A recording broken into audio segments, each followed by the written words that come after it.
Les presento a María Belén Islas y a Santiago Esteban. Ellos trabajan en la Gerencia de Gestión de Información y Estadísticas de Salud del Gobierno de la Ciudad de Buenos Aires. Belén es licenciada en Ciencia Política y coordina el área de Política de Datos en la Gerencia de Gestión de Información y Estadísticas de Salud. Y Santiago Esteban es médico, especialista en salud pública y trabaja como gerente operativo de la Gerencia de Gestión de Información y Estadísticas de Salud del Gobierno de la Ciudad de Buenos Aires.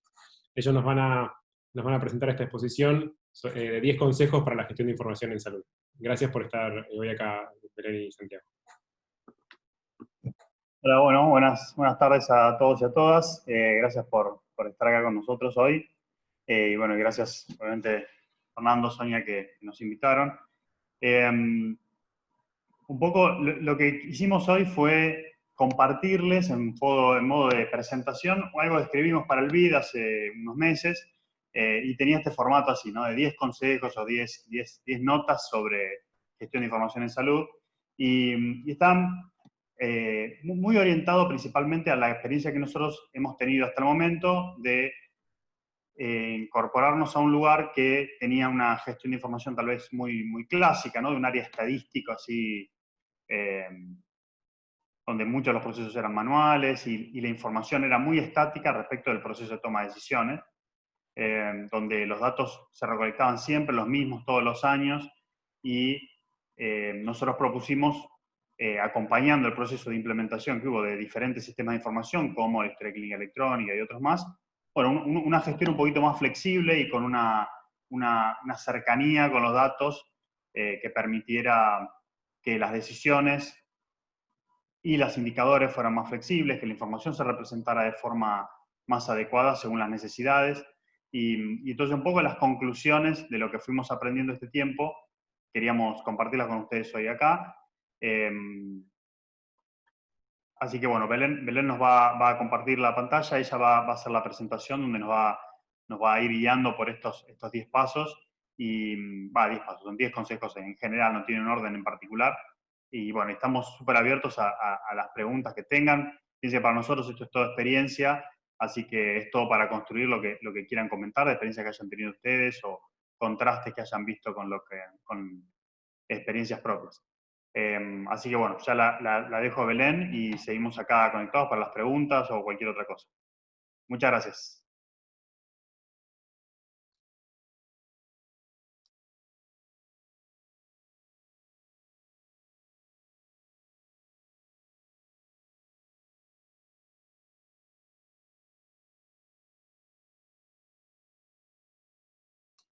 Belén tiene el micrófono cerrado todavía.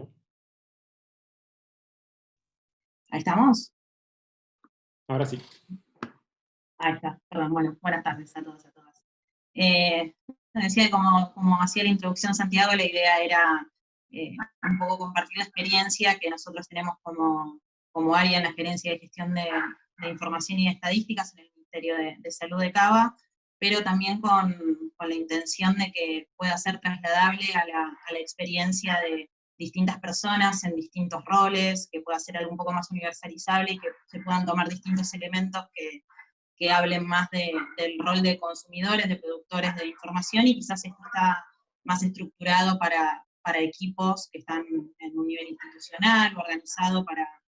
para la gestión de información. Nos pareció interesante en una primera instancia plantear un poco esto, de qué hablamos cuando hablamos de gestión de la información. Esta ilustración es bastante simpática, hay una que estuvo bastante visible, que era más una pirámide, donde la base eran los datos, que se convertían en información, que se convierte en conocimiento y llega a la sabiduría, pero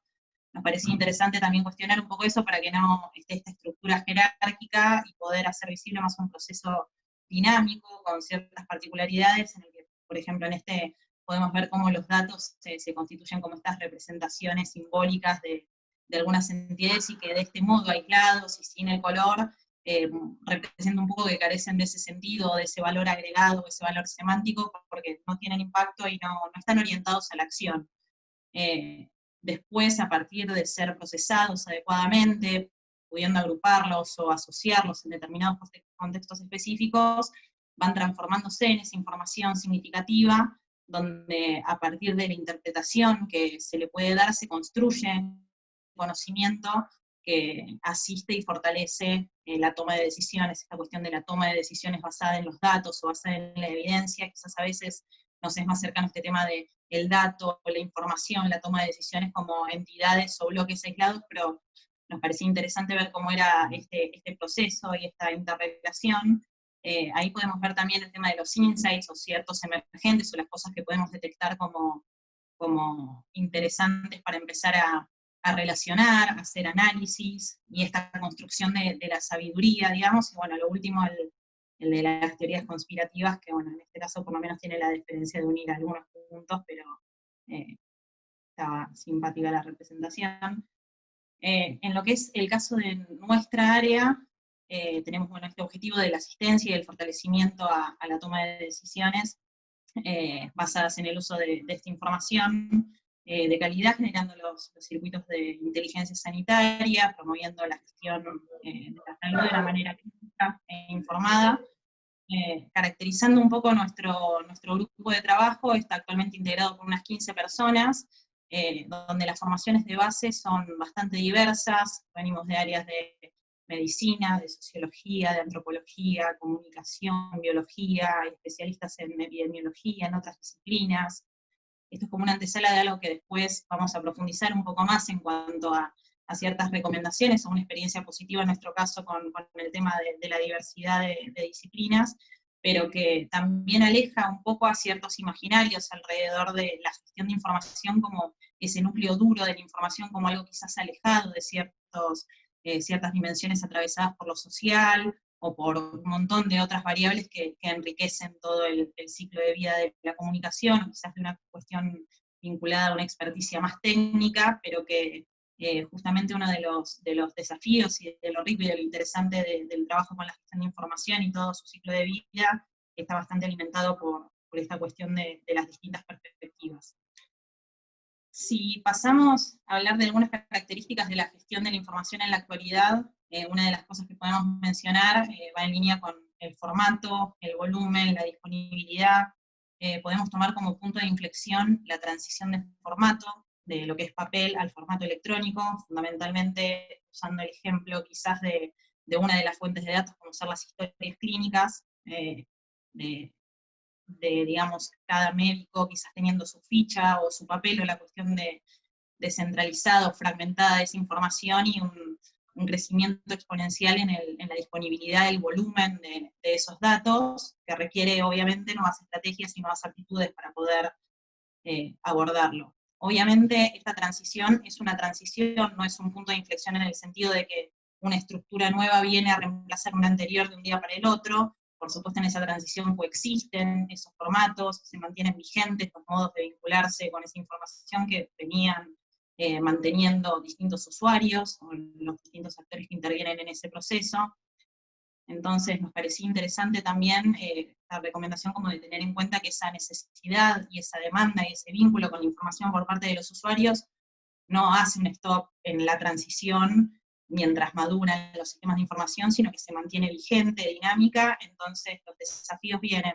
tanto por la novedad o por el punto de inflexión con estas implementaciones o con la introducción de los sistemas de información, pero también todos los desafíos vigentes, que lo interesante de esto también es poder generar ciertas ventanas de oportunidad y deshacernos del arrastre de algunas inercias o algunos vicios que pueden tenerse respecto al papel. De nada sirve lo que es la digitalización meramente cuando hay ciertos obstáculos o hay circuitos que están interrumpidos, y lo único que hacemos es emular eso mismo y no aprovechamos para hacer algunas transformaciones en eso también. Y está bueno que aquellos equipos y aquellas personas que están interesadas en la gestión de información puedan tener en cuenta todo este proceso. Ya yendo a los roles de los equipos de información, a nosotros nos parece siempre interesante hacer énfasis en el rol activo respecto al ciclo de vida de la información, en el sentido de involucrarse, de impulsar, de orientar esos procesos, y en línea con lo que mencionaba anteriormente,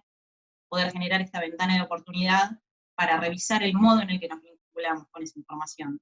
Hay determinados disparadores o determinadas preguntas o modos de encarar cómo vamos a trabajar con los datos y con la información y con ese conocimiento que construimos, que pueden partir de ciertas preguntas organizadoras como a qué objetivos va a responder, cuáles son las preguntas que queremos responder, qué información es necesaria, qué es lo que se quiere representar, cuál es el formato ideal, cuáles son los formatos posibles, cómo se leería esa información, cuál es el conocimiento que se busca construir, para quién está destinada. En una situación ideal siempre está el ciclo cronológico de vida en el que una persona sea un investigador, un profesional, alguien que gestiona, tiene una inquietud en particular o una pregunta que resolver, entonces se acerca a esa fuente o a la construcción de esa información para poder responder la pregunta. La realidad es que muchas veces ese vínculo con los datos y la información es muy dinámico, a veces se ve la disponibilidad de esa información, se construye y a partir de eso surgen algunos emergentes y algunas preguntas. Nosotros tratamos de orientar y de impulsar que ese proceso sea lo que apunte al uso más significativo posible de esos datos o de esa información.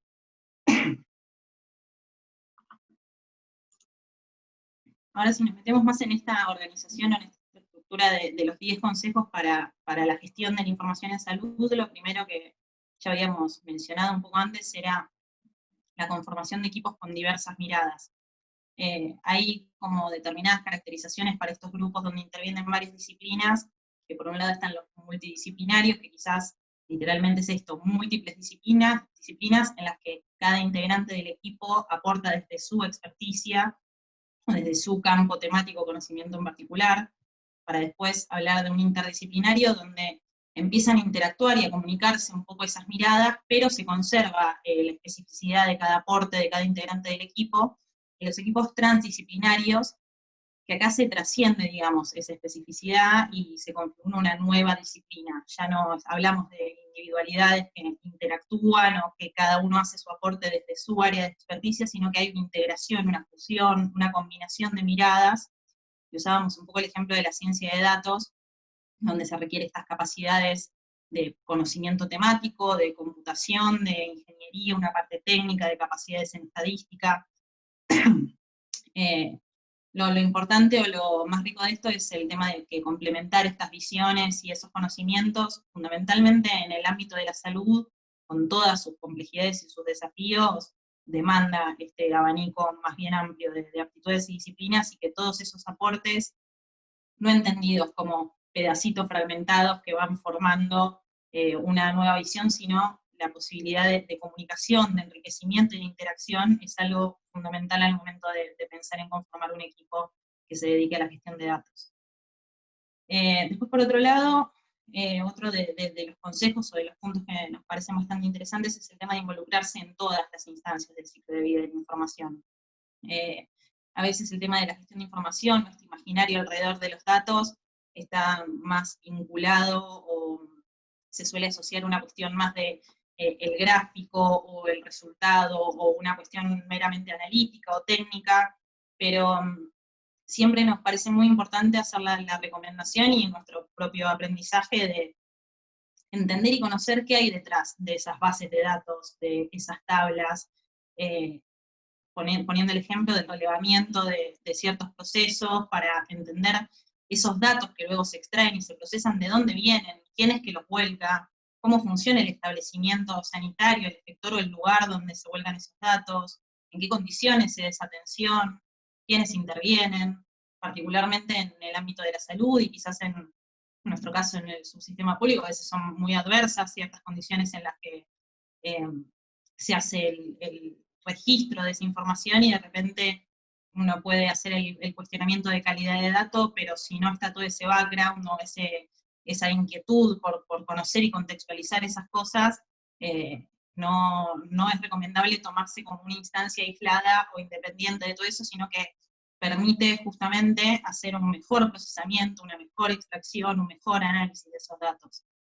Nos permite también preguntarnos un poco esto, qué es lo que se quiere representar, dónde se representa, en qué condiciones, poder dimensionar todas esas dimensiones. Después, por otro lado, ya quizás mirando un poco más para el lado de los actores,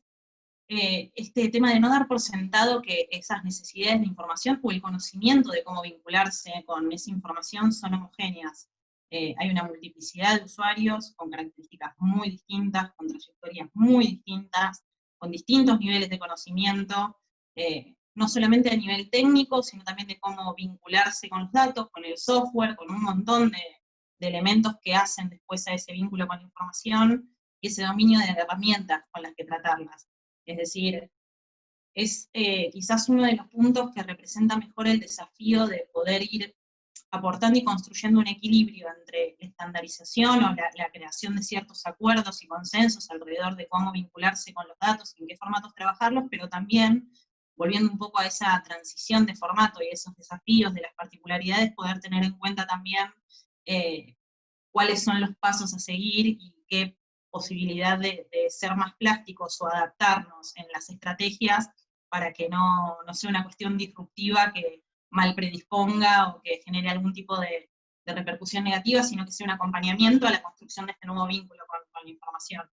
Y respecto a las características de esos datos, nosotros ponemos quizás un poco este ejemplo de que algunos médicos pueden necesitar ciertos datos desagregados, mientras que en un puesto más vinculado a la gestión o a la dirección de un establecimiento de salud, se necesita una visión más global que esté orientada a datos de gestión o de producción.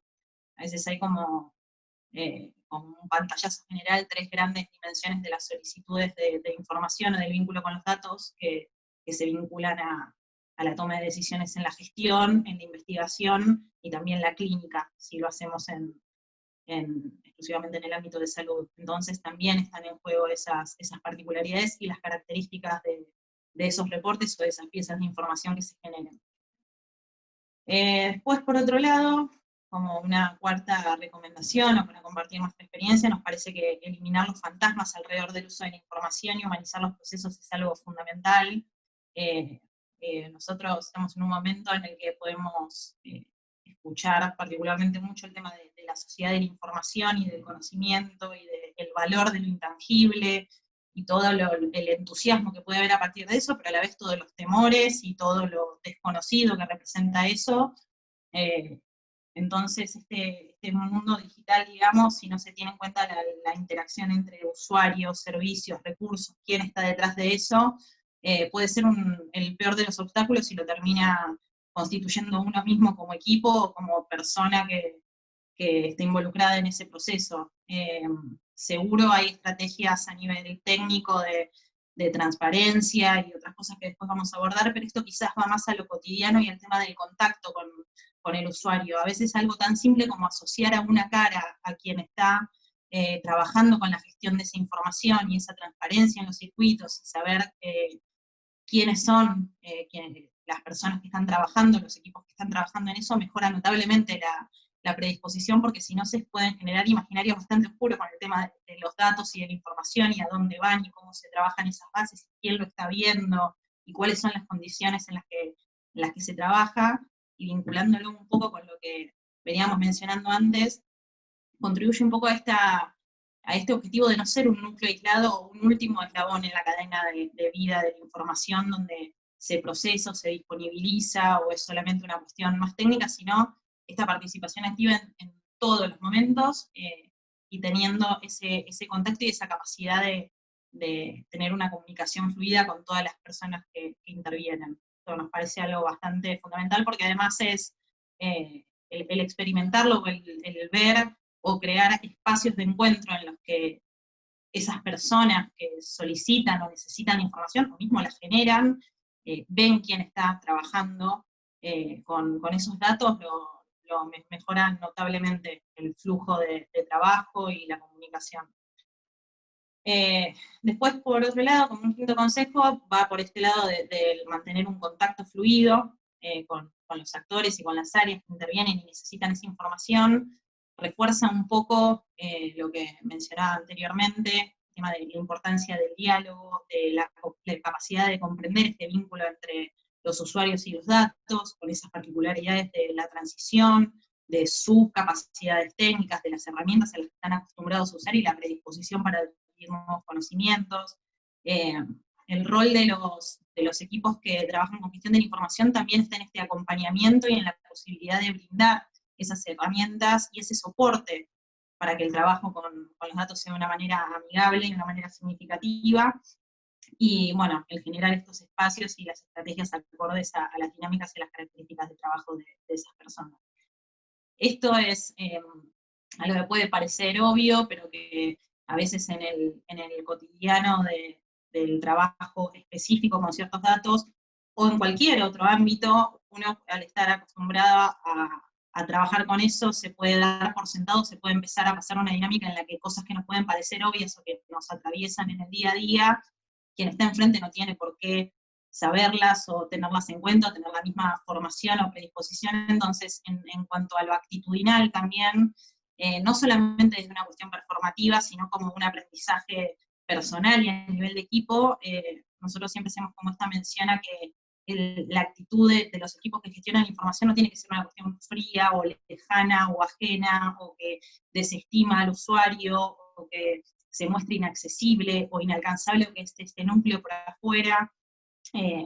Tampoco sobredimensionar la complejidad de esos procesos, tener la capacidad de traducirlo o de comunicarlo de una manera mucho más amigable para que con el recorrido, la trayectoria, la narrativa personal y la formación de quien está enfrente tenga la posibilidad de también dimensionar lo que es todo ese proceso que se atraviesa para la construcción de esas piezas de información, y obviamente no esperar que esas personas o que cualquier usuario utilice esa información o reaccione o actúe de la manera que se esperaría desde el equipo específico. Bueno, en un punto número 6, la construcción de consensos y la disponibilización de la información en formatos amigables. Esto también tiene una especie de continuidad técnica en la comunicación. Digamos que, como dice ahí, de nada sirve crear un reporte o una pieza de información complejo, completo, o con las características que se pueden considerar las mejores o las más completas, si el receptor, quien la demanda o quien lo va a recibir, no lo puede leer o no lo puede interpretar o no lo puede utilizar. Entonces es muy importante no solamente tener como ese rol pedagógico, digamos, de bueno, yo considero que este es la mejor pieza de información, el mejor producto que puedo brindar, y te voy a explicar cómo leerlo, sino también ir creando esos consensos de cómo llegar a poder brindar lo que se está pidiendo o ese insumo para esa toma de decisiones, de investigación clínica o el vínculo con la información que sea, y lograr ese equilibrio entre el invitar a complejizar esa lectura o que sea lo más rica posible sin la imposición de un formato que es completamente ajeno, disruptivo en el recorte de la persona que lo recibe. A esto apunta un poco este equilibrio entre el formato ideal y el real. Se puede desarrollar un tablero muy complejo con muchísima información y que a priori uno diría que de ahí se puede extraer o interpretar todo lo que se necesita para una determinada toma de decisiones con un boxplot, con un montón de cosas, cuando de repente quien está enfrente quizás nunca había interactuado con un producto por el estilo y solo se arroja o se disponibiliza eso sin un acompañamiento de esas herramientas, no resulta en un uso significativo de esa información. Nosotros lo que siempre nos parece interesante también como ejercicio es hacer la propuesta a esa persona, ese usuario, al área o a quien necesite disponer de esa información, que se imagine qué es lo que va a recibir. O sea, si ya tienen claro esa pregunta o no, poder ir charlándolo y tener un rol de asesoría, si se quiere. ¿Cómo se imagina que se vería ese reporte? Que es una tabla que tiene qué columnas, qué filas, qué información, que haga como ese ejercicio de visualización para poder ir organizando o estructurando en su cabeza y organizando también ese pedido de información de la manera lo más clara posible. Lo mismo pasa con el tema de ciertas definiciones,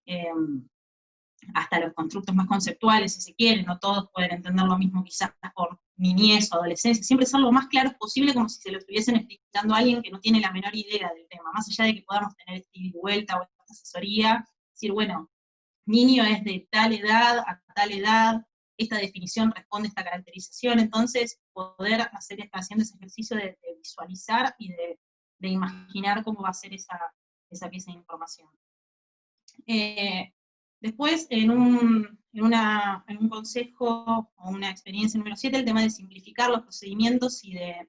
poder eliminar ciertas redundancias o circuitos reiterativos o especie de serpientes que a veces se muerden la cola, y el tema de la transparencia, la información sin destinatarios definidos, a veces este tema de las transiciones, o de cuando hay una continuidad de ciertos circuitos que antes estaban en otro formato, se pueden dar estas circunstancias en las que de repente, no sé, existe una solicitud de información para presentársela a quien uno está solicitando información, y en verdad no está bien definido a dónde va esa información, para qué se quiere presentar, cuál es esa pregunta que quiere responder, medio un usos y costumbres o un arrastre de ciertas inercias, que es una buena ventana de oportunidad para revisar ciertos circuitos truncos. También se establece como una oportunidad para, en el aprendizaje, y a medida que se va viendo la dinámica de trabajo, detectar la repetición manual de la elaboración de ciertos reportes, o de ciertas piezas de información, o de ciertos circuitos que en verdad tienen una determinada periodicidad, o son susceptibles de estandarizarse o de automatizarse. Entonces, esa simplificación a veces puede responder también a optimizar los tiempos. El tema de la transparencia también la podemos vincular a 3 dimensiones principales con el tema de la gestión de información, que son la privacidad, la confidencialidad y la seguridad de esos datos. Siempre tener un rol activo en cómo preservarlas, garantizar la transparencia de esos procesos, no solamente a nivel técnico con la gobernanza de esos datos, sino también en cómo se disponibilizan esos reportes, cuál es el nivel de agregación de la información que se comparte, dentro de qué normativas está inscrito. Eso después lo vamos a ver quizás un poco más específicamente con el tema de los desafíos en cuanto a adaptar ciertos circuitos. Y después, por otro lado, la disponibilización de todo aquello que puede ser publicado, obviamente entendiendo estos parámetros de lo que está contemplado dentro de la información pública, de las particularidades de la información sanitaria y la ética del trabajo y del uso de datos sanitarios, no solamente en tanto datos privados, sino también como información sensible. Entonces, es un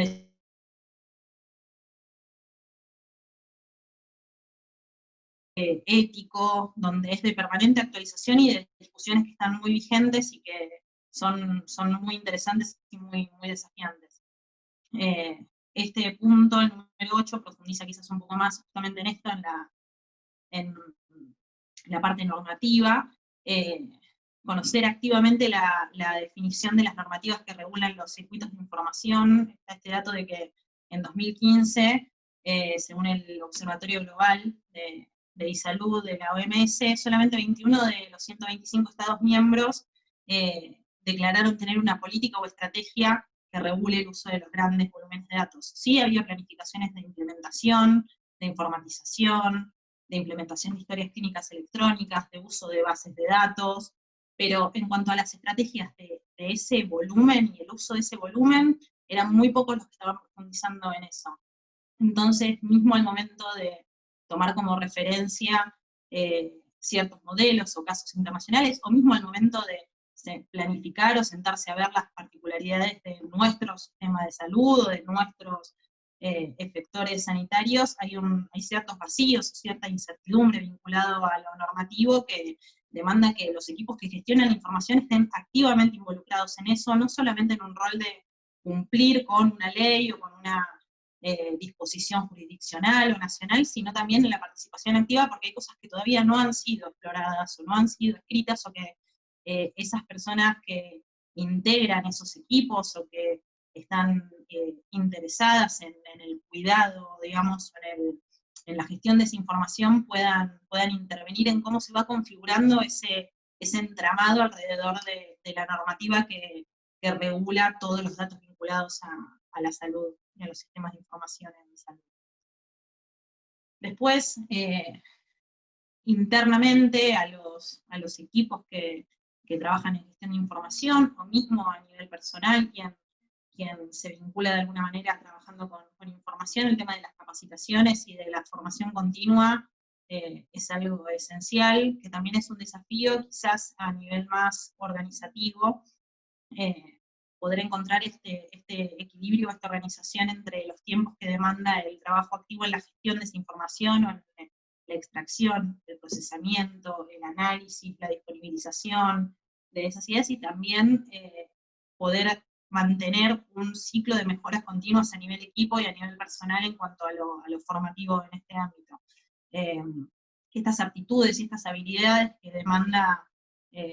las características de este nuevo escenario, de este gran volumen de información, o de todos los cambios que veníamos mencionando antes, demandan que se esté a la altura de esa permanente actualización y perfeccionamiento. Y también a nosotros nos resulta muy interesante pensarlo trascendiendo las estructuras formales de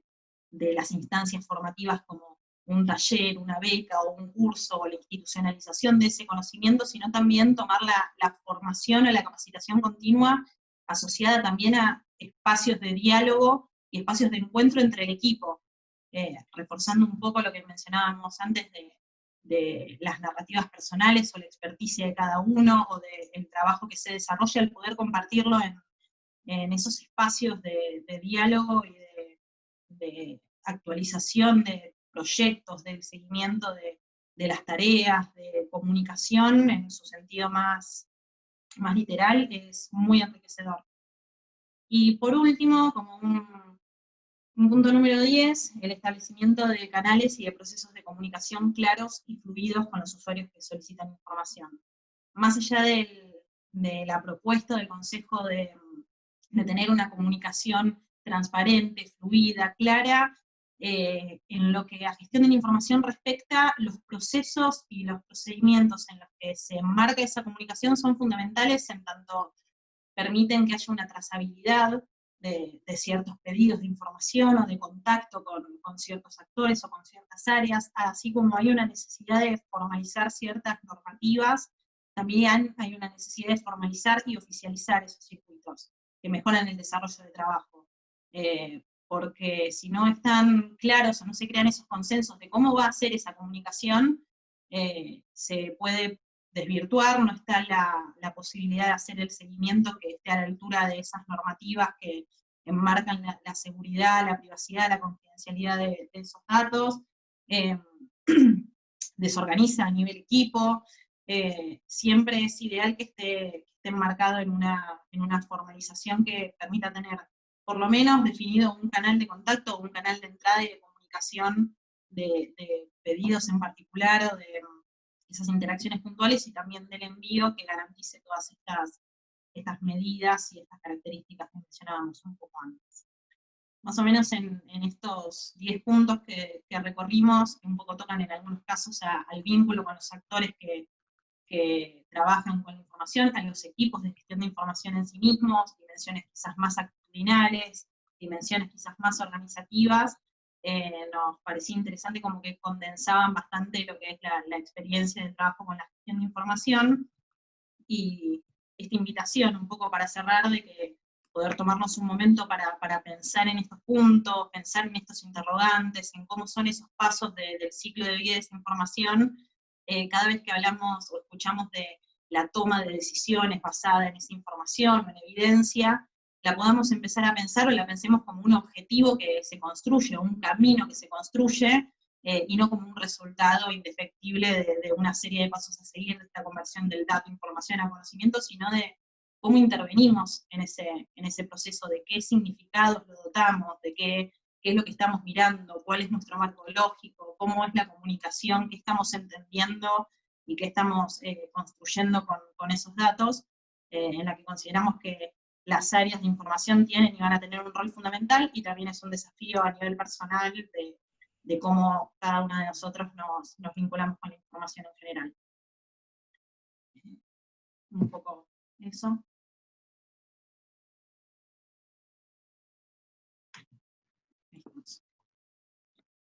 Muchas gracias, Belén. Gracias, Santiago. Vamos a extendernos unos minutos más para abrir el chat si tienen alguna pregunta.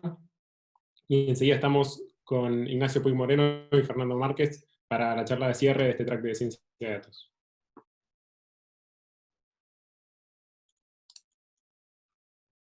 Ahí estamos habilitando el chat.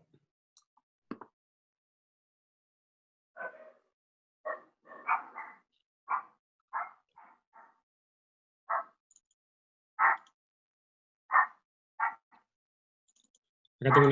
una pregunta que dice, ¿dónde participa la subjetividad y la emocionalidad en la gestión de la información? Y si esto genera un sesgo en la interpretación.